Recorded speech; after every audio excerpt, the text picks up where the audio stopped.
memang tak boleh pakai langsung.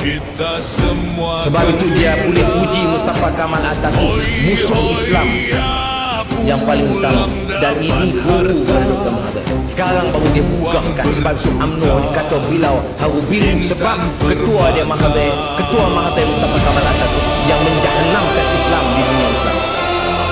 Tahu Mustafa Kamal Atatürk itu siapa? Saya nak minta pemimpin-pemimpin UMNO tak terus terang, termasuk kawan saya tahu dia mana. Terus terang siapa Mustafa Kamal Atatürk yang diterima oleh UMNO sebagai pemimpin mereka. Azan pun tak boleh. Masa Mustafa Kamal jadi ketua di Turki, azan tak boleh dalam bahasa Arab. Bayangkan, tak boleh azan Allahu Akbar, Allahu Akbar, tak boleh, diharamkan. Tudung diharamkan. Sekolah-sekolah Islam diharamkan. Semua pengajian Islam universiti diharamkan. Itu dia ketua.